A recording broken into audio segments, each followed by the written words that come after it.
नमस्कार दोस्तों, मैं अनीता डोगरा एक बार फिर आपका स्वागत करती हूँ मेरे चैनल कहानियाँ सुनी अनसुनी।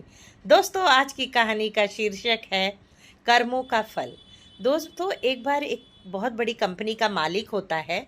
वो अचानक से ही अपने मैनेजर को एक दिन बहुत जोर से डांट लगाता है, उस पर बहुत गुस्सा हो जाता है।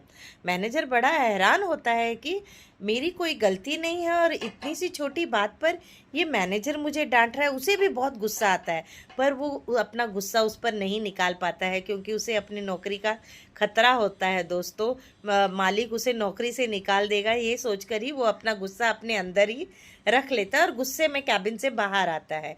तो जैसे ही वो कैबिन से बाहर आता है तो अपना सारा गुस्सा अपने स्टाफ पर निकाल देता है। अब स्टाफ भी बड़े हैरान रहते हैं कि हमने तो कुछ किया नहीं, लेकिन सर हमें बेवजह ही डांट रहे हैं। उन्हें भी बहुत गुस्सा आता है, पर वो भी मैनेजर पर अपना पूरा गुस्सा नहीं निकाल पाते क्योंकि उन्हें भी अपनी नौकरी खोने का डर रहता है। तो जब से ही शाम होती है वो लोग बाहर निकलते हैं ऑफिस से, स्टाफ एक एक करके। तो एक एक स्टाफ मतलब उस अपने गार्ड को या वॉचमैन को बिना वजह ही डांट लगाने लगता है।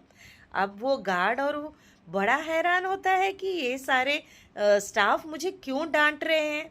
वो गुस्से में घर चला जाता है। घर जाता है तो क्या देखता है, अपनी पत्नी ने उसके मनपसंद का खाना नहीं बनाया होता है। तो वो पत्नी पर जोर से गुस्सा होता है, उसे जोर की डांट लगाता है। पत्नी भी बड़े गुस्से में घर के अंदर वाले कमरे में चले जाती है और बच्चों को दो चपत लगाते हुए कहती है, दिन रात तुम टीवी देखते रहते हो, पढ़ाई में बिल्कुल ध्यान नहीं है तुम लोगों का। वो अपना सारा गुस्सा बच्चों पर उतार देती है। अब बच्चे भी गुस्सा होते हैं कि मम्मी ने बेवजह हमें आकर डांट दिया। बच्चे घर से बाहर चले जाते हैं। एक पत्थर उठाता है बच्चा और जोर से आसमान की तरफ उछालता है। तो जैसे ही वो पत्थर नीचे आता है, एक कुत्ता सोया होता है रोड किनारे। तो वो पत्थर जाकर उस कुत्ते को लगता है और कुत्ता अचानक से जग जाता है। तो कुत्ता जब जगता है तो देखता है कि उसके सामने से एक व्यक्ति जा रहा होता है। तो उस कुत्ते को लगता है कि इसी व्यक्ति ने ये पत्थर उछाला है और वो जाकर उसकी टांग पर जोर से काट लेता है, उसकी टांग को बुरी तरह से दबोच लेता है।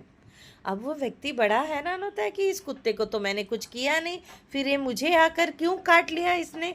रोज तो आकर मैं मेरे सामने वो दुम हिलाता है, मैं उसे बिस्किट खिलाता हूँ। तो दोस्तों, एक्चुअली वो आदमी उस कंपनी का मालिक ही होता है।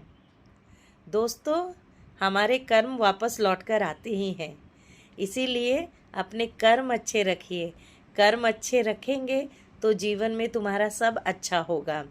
कर्म बुरे होंगे तो किसी न किसी तरह वो एक दिन लौट कर ज़रूर आएंगे। दोस्तों, किसी ने कहा है ना, कर्म अच्छे रखो, क्योंकि कल को अगर कल कोई तुम्हें बद्दुआ दे कि तुम्हें तुम्हारे कर्मों की सज़ा मिलेगी, तो तुम निराश नहीं होना, डर नहीं जाना, तुम्हारे मन में खुशी होनी चाहिए।